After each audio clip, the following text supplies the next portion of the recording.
Joining us, as he often does, is the friendly voice and face of Washington Monthly's Bill Scher. Welcome back to the show, Bill. Oh, very kind intro. Thank you so much. Well, it's always good to see you, and it feels like we're at the beginning of a breather point to the primary system. Let's start there on the Republican side. Nikki Haley losing to none of these candidates in Nevada, something that I said was going to happen on Monday's show. I said this is a problem. There was nobody out there. I was in Vegas. No commercials, no campaign events, absolutely nothing. Nikki Haley's team is bragging about how they weren't spending any money, and they got what they paid for. A loss to none of these candidates. But let's just start there. Where are we right now on the Republican side? I mean, it's over. I don't understand why she is insisting on humiliating herself. There are sometimes a candidate stays to the bitter end because they have a cause. Yeah. They're trying to show they represent a faction of the party. They want to influence the platform. They want to make an argument that you need me to unify the party, put me on the ticket, put me in your cabinet, something like that. I just don't see what the Haley endgame is here, because she's not making a great case that you need her to round out your party. She obviously, Trump's not your average presidential candidate who's not really. I mean, some presidential candidates say, I don't like this person, but I feel I need to have them on my team for unification purposes. That's not how Trump really operates. She's about to go into her home state where she's sure to lose by a lot, which is probably one of the biggest humiliating things a politician can go through. So why subject yourself to it? Like, she actually had a point at the end of the year where you're like, you know what? You did better than I thought you were going to do. Like, you ran a respectful race. You took some stances. Good on you. Maybe you can stick around 4 years hence. New Hampshire was a defeat, but not like the most humiliating defeat of all time. But now, as it goes on, it gets sadder and sadder. Well, that's my thing. So when I was in New Hampshire watching her speak, and she wasn't calling for victory, she wasn't saying on Tuesday we're going to shock the world. McCain, Trump, Haley, we're the stories of New Hampshire. You guys are always right. Eventually, you pick the nominee. This is it. This is our time. Go out there. When she wasn't doing that and she's playing the expectations game, it's like, this isn't the preseason. This is the playoffs. Like, you have to. It's win or go home for stuff like this. And now she's hustling backwards to the point where you would think she's a liability in any kind of future endeavor. She's making unforced errors that you don't want around a winning campaign, which she has not seemed to be able to put together. She just has a completely wrong theory of the case. She had a game plan from the beginning, which was attack Biden on age, with a sotto voce attacking Trump on the same grounds as well. Yeah.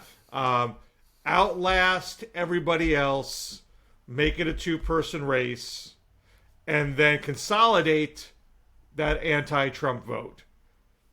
And that only works if the majority of the Republican Party is an anti-Trump vote, which we see that it is not. It is not. No. So, theory of the case disproven. There's no plan B here.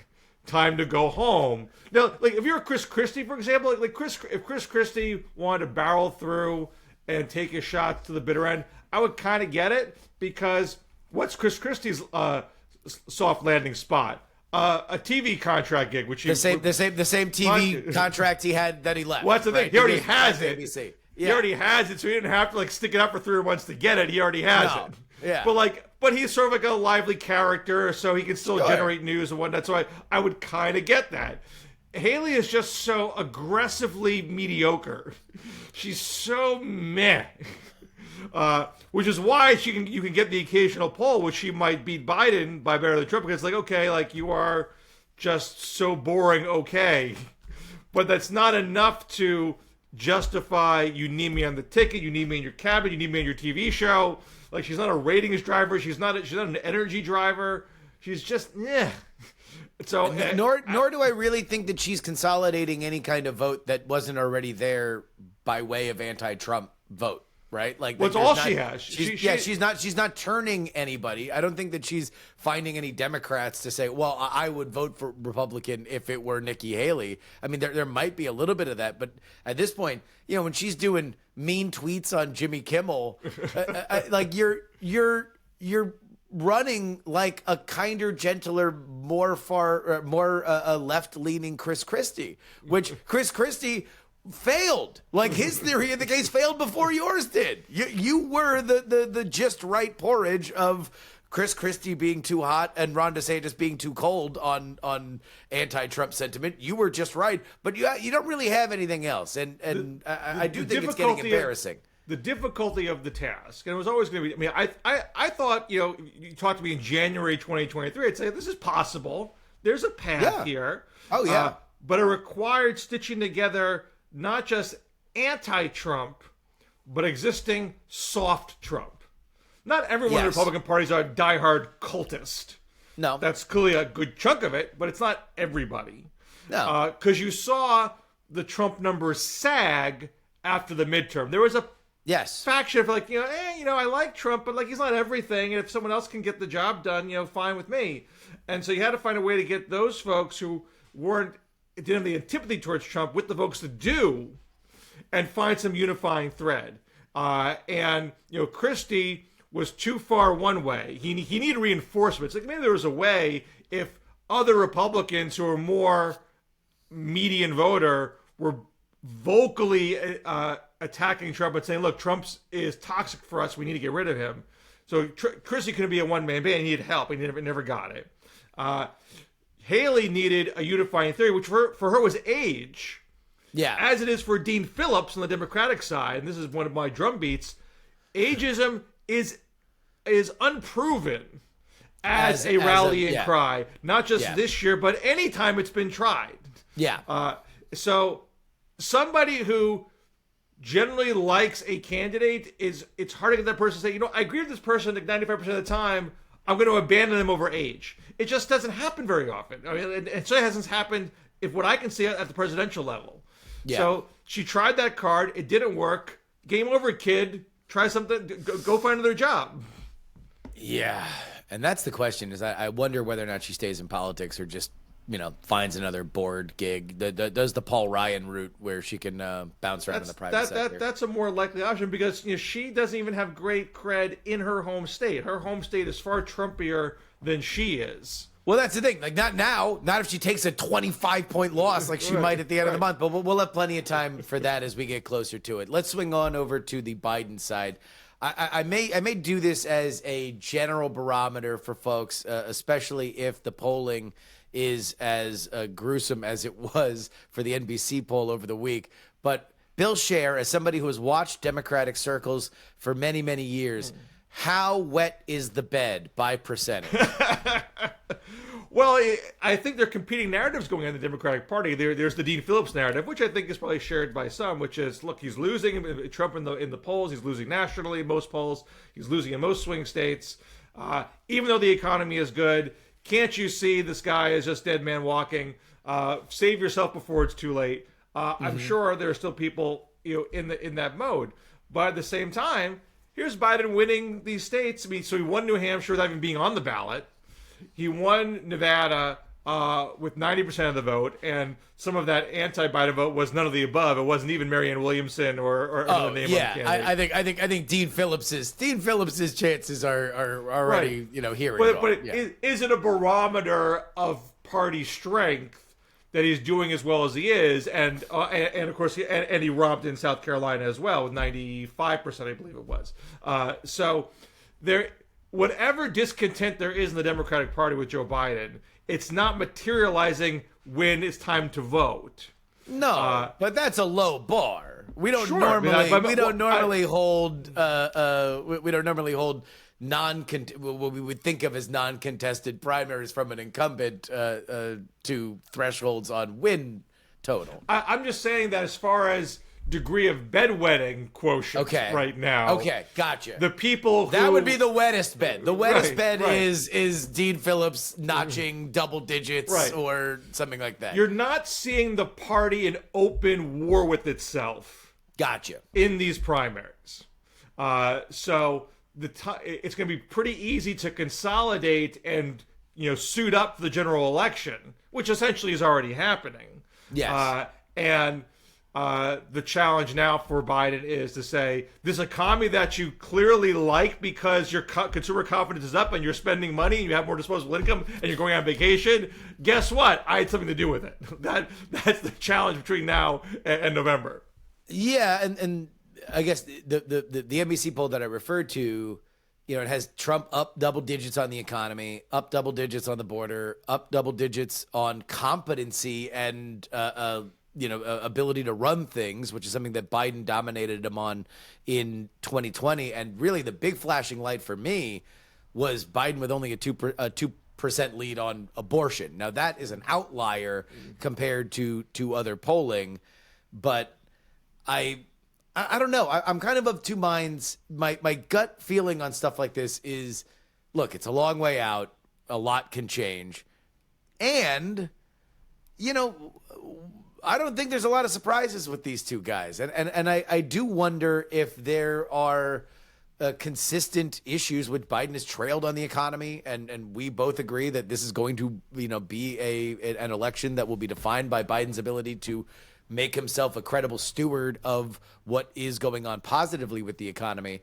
But if people aren't giving him credit now, what's going to change over the summer? Oh, what I think will change is a continued good economy. I mean, I apologize for being a broken record about this, but there is historically a lag between presidents getting credit for the good economy happening and the president's getting credit for it. Even when they are better communicators and younger and more vibrant, Bill Clinton, Barack Obama, they had lags too.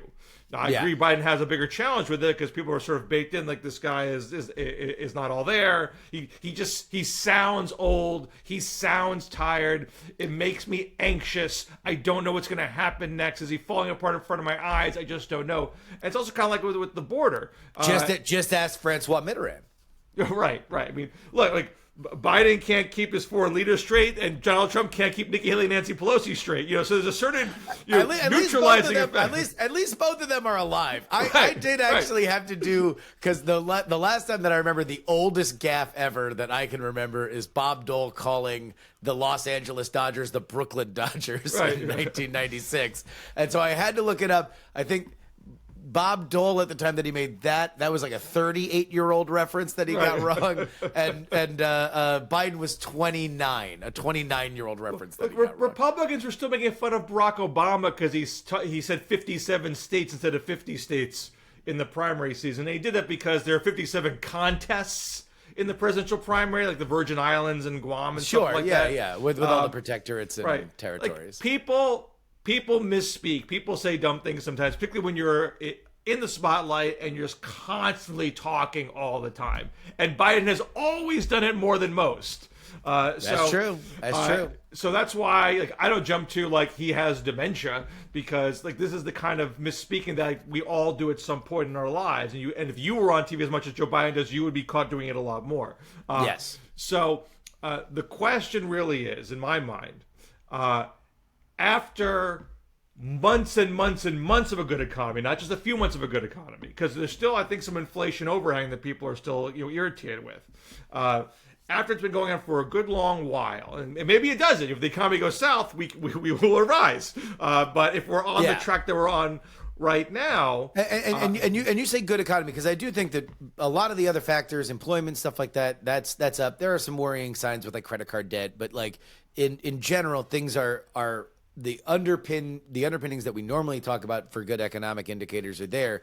The problem is inflation, and the only thing that really mitigates that is wage growth. So you are expecting... which we have right now. Wages have been beating inflation for months now. Beating the rate of inflation for months, but we still have everything that happened over the past 2 years. Well, correct. That's what I'm saying. There's inflation hangover still. But yes. we're on the right track where wages are beating inflation. and disposable income is up over real disposable income, which accounts for inflation, is up as well. Like those are the real key things. Yeah. And like inflation is something that it affects everybody. You feel it every day. Rich, middle class, poor. You go to the grocery store, you see it. It's in your face. Yeah. So the guy I was talking to, a friend of mine the other day, who said, it's still tough to buy a home. I'm like, I don't think it's that tough to buy a home. It's tougher than maybe there was, than 4 years ago.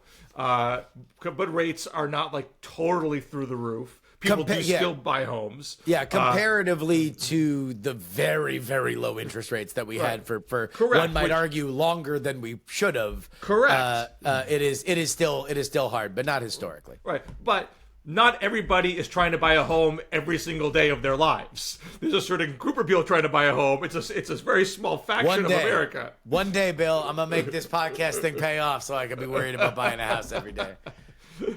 Believe me, homeownership is not all it's cracked up to be. So, like, inflation hits everybody. The home mortgage interest rates do not affect everybody every single day of their lives.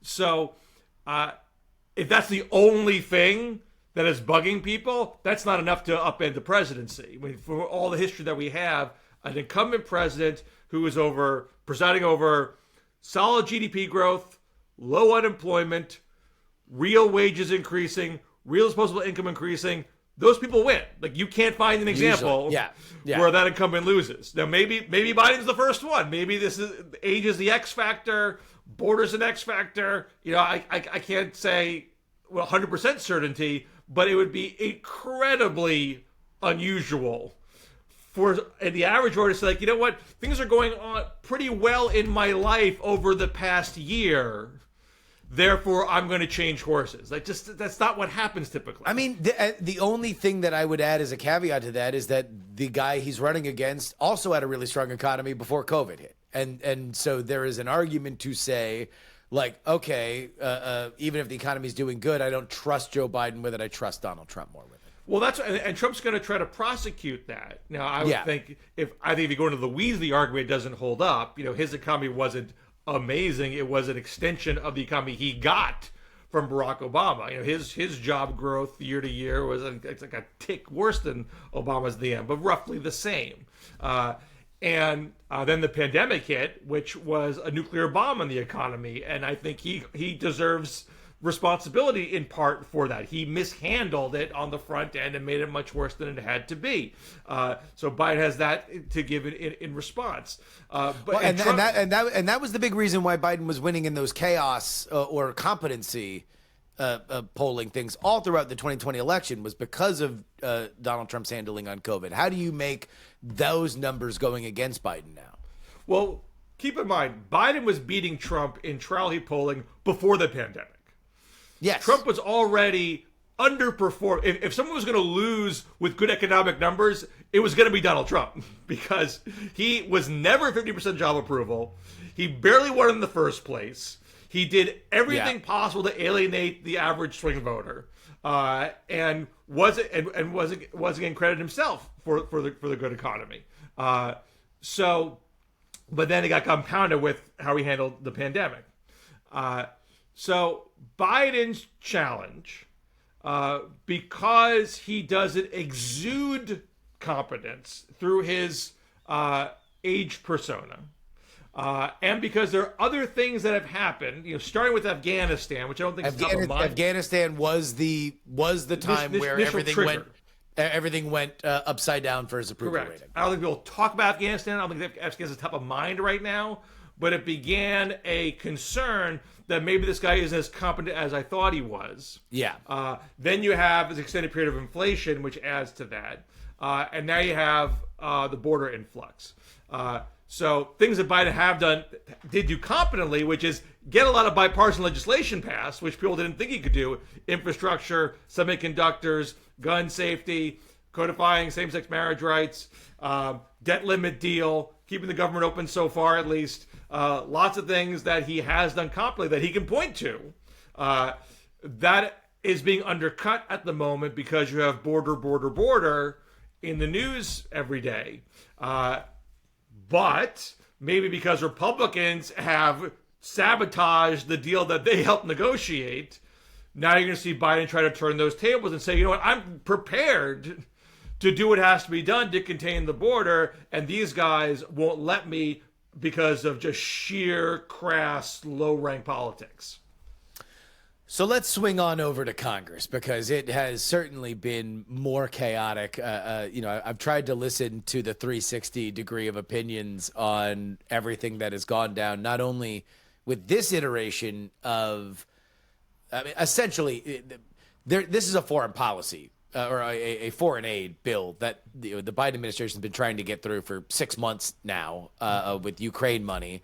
And we've gone through the hokey pokey of, okay, well, what do we need as Ukraine funding got less popular? What do we need to staple to this to make it palatable to everybody that needs to do it? And each time they staple something to it, people find more reason to be mad about the thing that got stapled to it, from Israel to border stuff. And now a full border package that was stapled onto it that was forced to be negotiated by elements of the Senate and then rejected by almost to a man the exact same people from the Senate.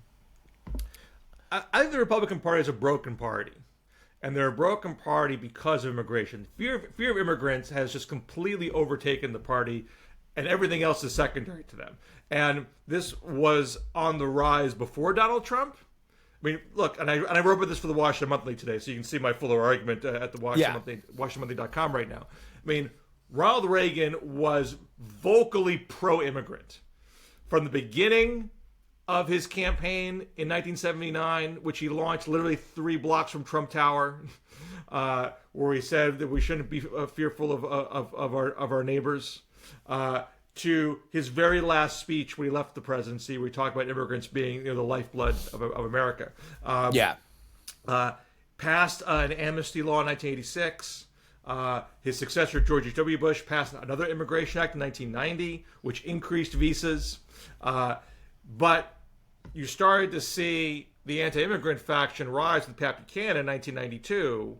Bob Dole flirted with that in 1996, didn't get him very far.